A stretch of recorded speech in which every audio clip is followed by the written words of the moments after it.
My name's Sam. Thanks for checking out this video. If you get to the end and liked it, then subscribe, bell notification, thumbs up video, the spiel.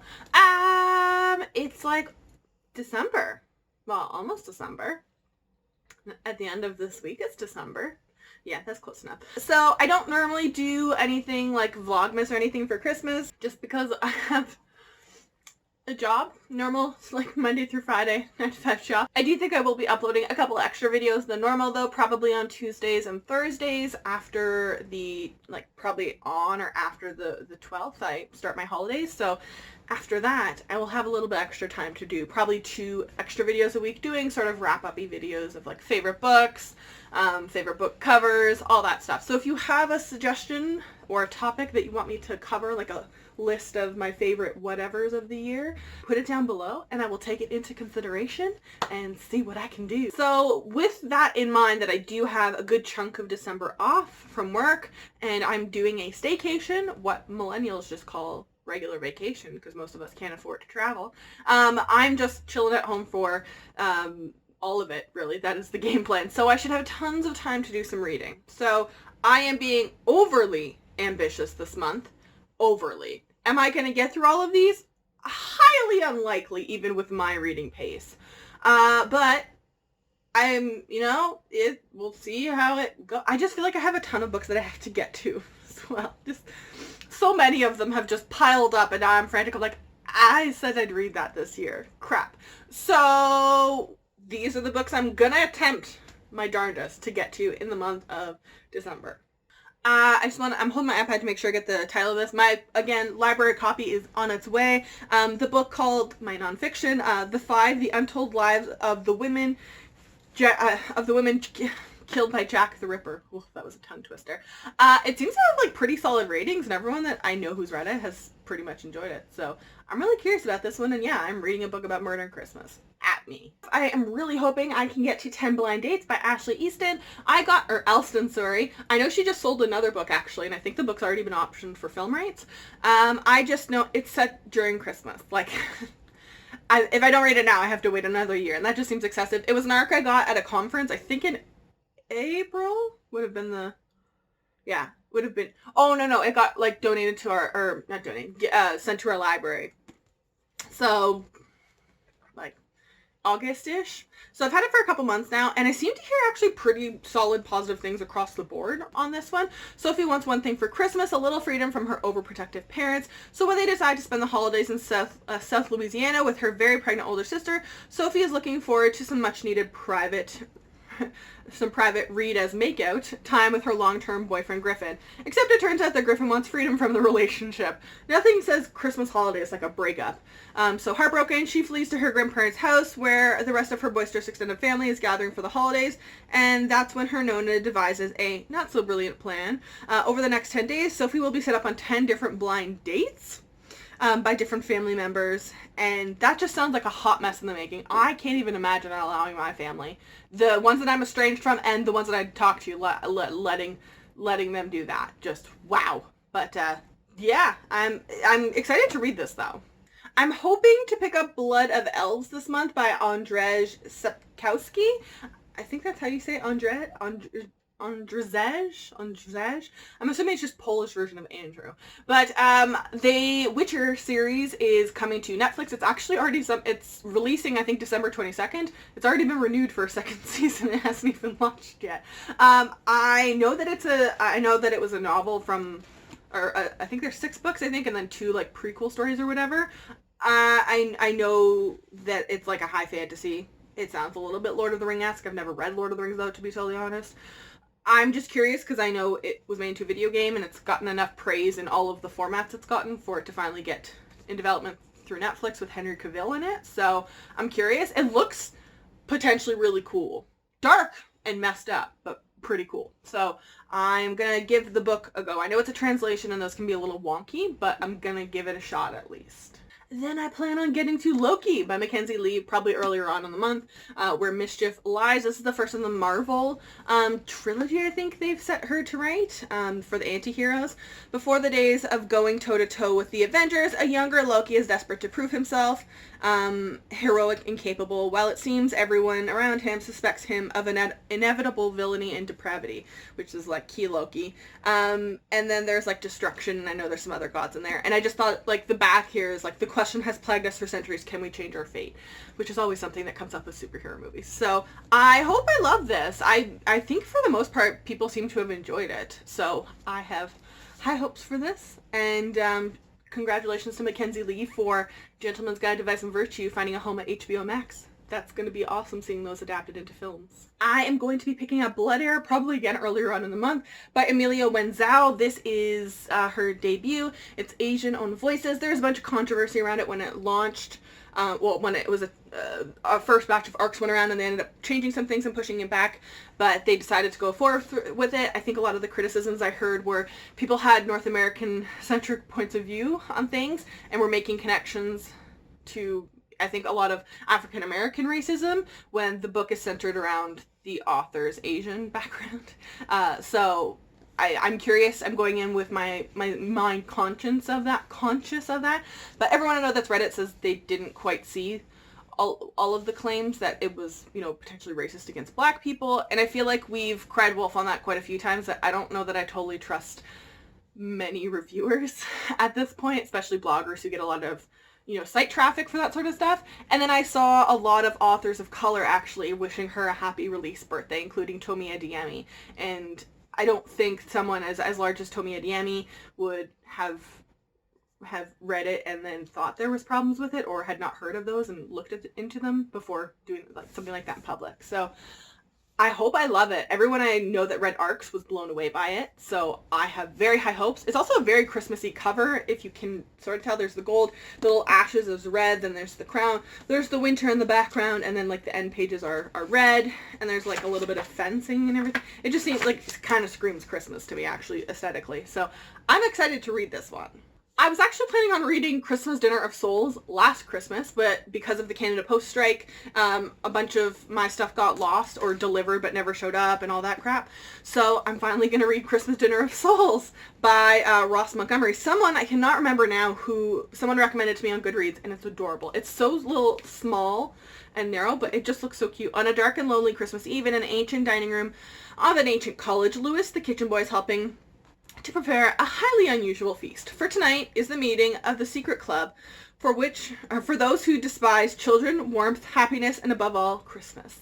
Each guest must compete to tell the most terrifying, gruesome tale they know. Who will win, and how will Louis ever get out alive? It sounds just kind of cute and creepy and like very up my alley. I'm also hoping to pick up The Book of Lost Things by Cynthia Voigt. This is the first book in the Mr. Max trilogy. I actually picked up all 3 books because my library had all 3. So if I like it, then I can try and squeeze it in, the book 2 and 3, into December somehow. Highly unlikely. Or I can do it in January, which is probably where I will actually do if I want to do so. But it just looks so cute, and it's just like, it just sounds like a kind of like a mystery theater, kind of maybe like a middle grade car eval kind of setup. And I love the aesthetics of this. It looks very like poster from like circus kind of stuff.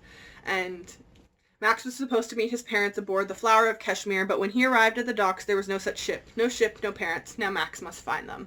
The mysterious invitation. I'm excited. And I know there's illustrations in here too. So yeah. I also hope to pick up The Starless Sea by Eric Morgenstern. If I don't have enough time to read all my books this month, this is one that I'll probably push to January or February. That's totally fine with me. I just wanted to start trying to get to this because I know the Night Circus was just so like weirdly amazing to me. It's kind of, I don't want to say boring, but like it is kind of really a boring book. Like not much really happens, but I just adored it for some reason. Like it was just like, I really enjoyed it. So I will read this I hope I can get to it in December. If not, I'm okay waiting. I think I'll survive waiting because I think I want to give this the time rather than frantically trying to shove it in and make it fit in somewhere of my TBR. Another series that I want to get caught up on this year and just haven't gotten to, so I'm going to be picking up the Poppy War for a reread and then reading my copy of Dragon Republic. I pre-ordered this and I think it came a couple days early and I just haven't gotten to it yet. I just adored the Poppy War. It was mind-bogglingly good for a debut. It's also Asian-owned voices, which is even more awesome. So, like, I'm excited. Like, it's just, like, it's a high fantasy and, like, definitely Chinese influences with lots of historical fiction-y feels and just, like, some magic. And the main character is just so badass. I love her so much. Like, I think she's technically, like, a YA age range, but, like, the book is very adult. It's an adult fantasy for sure. And I love the Poppy War. I'm excited to reread that and just devour the Dragon Republic. I have high as hell hopes. Another series that I was wanting to be all caught up on by the end of this year was the Queen's Thief series. So I picked up Thick as Thieves in October or November. I picked it up, which is the last book that is out in this series. I am waiting ever so impatiently for book 6. Which was originally supposed to come out in 2019, but was delayed to 2020. I think March last I saw. So, the series just gets better and better with each book. They're not super long, so, like, I can easily read this in a day and then probably, like, Christmas Dinner of Souls or something like that easily. And I just love this cover with all the, like, the kind of foil on the paperback and everything. It's just so pretty. So, Thick as Thieves by Megan Whelan Turner. Definitely getting that done this month. I have owned Mad Wicked Folly by Sharon Biggs Waller forever.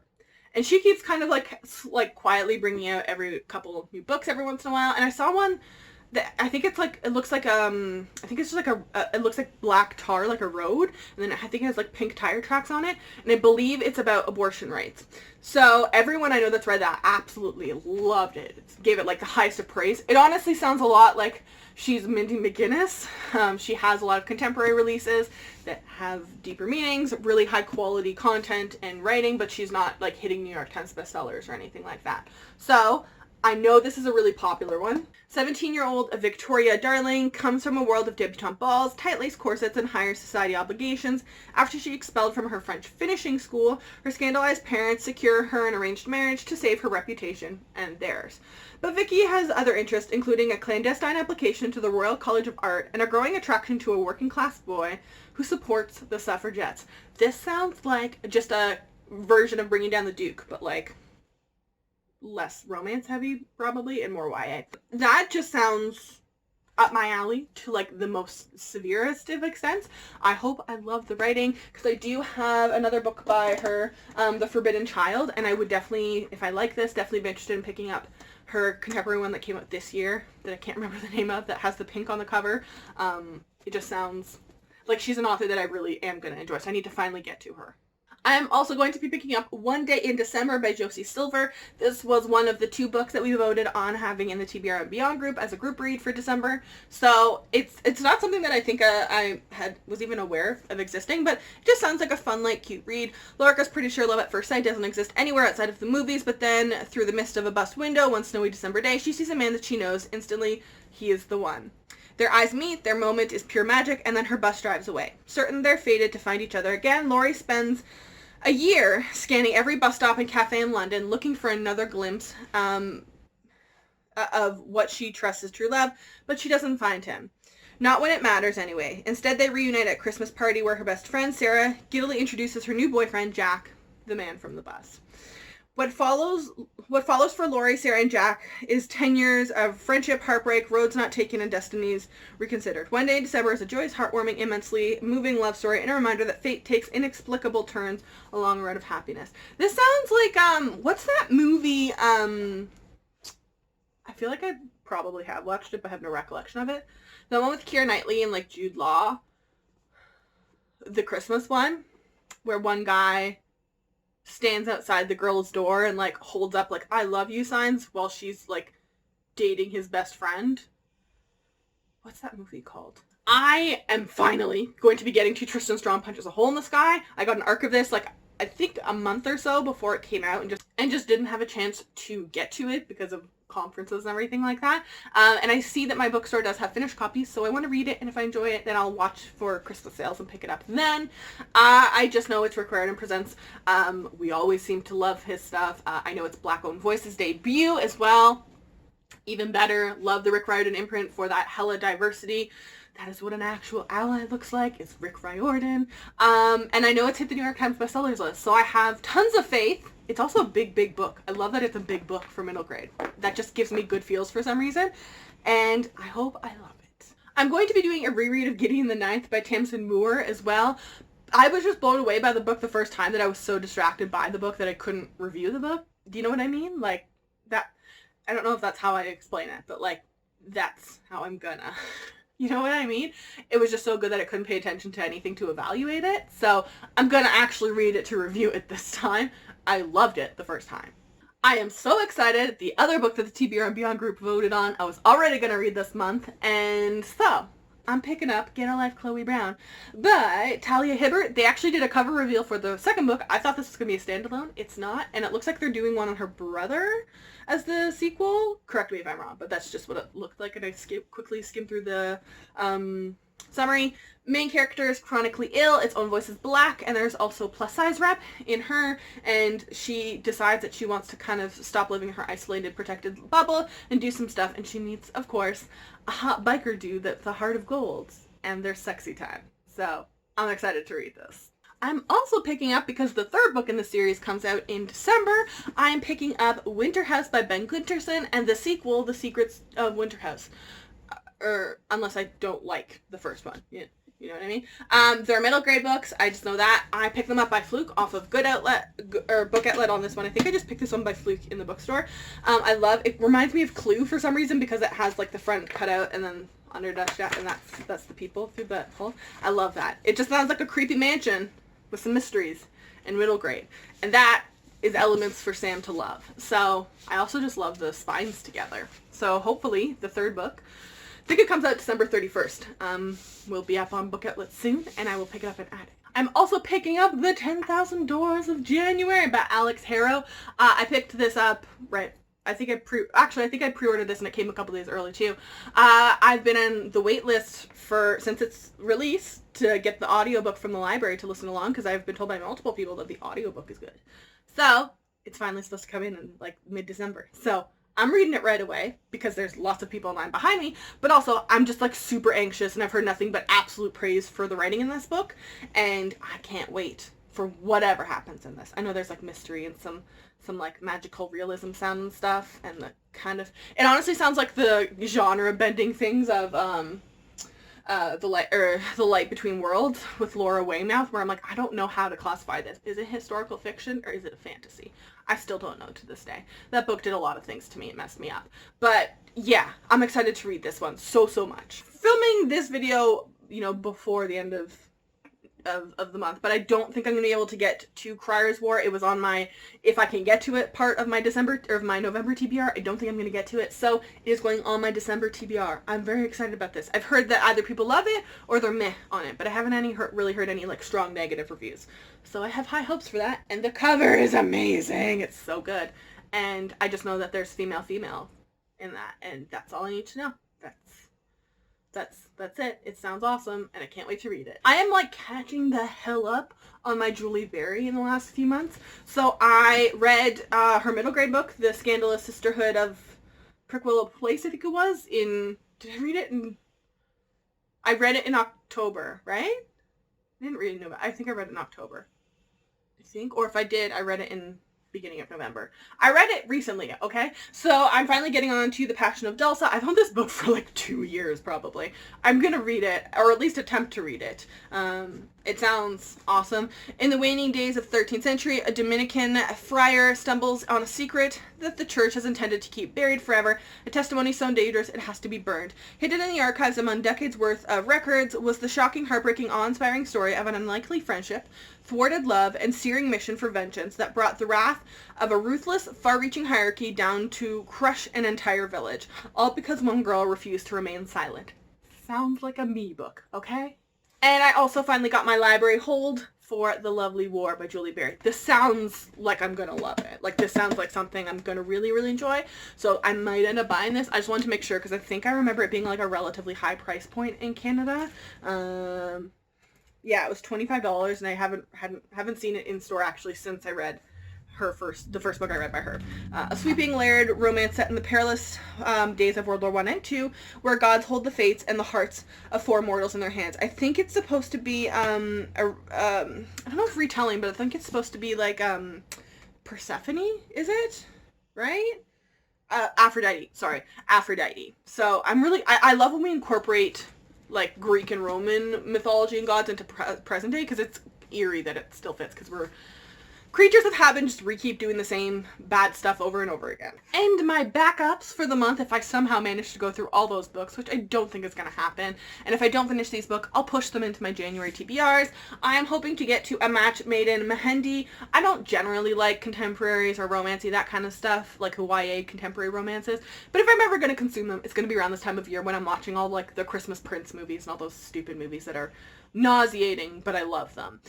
So this is by Nandini Bajpayee. This is another arc that was sent to our office for fans of When Diplomat Rishi. I've never actually read that one.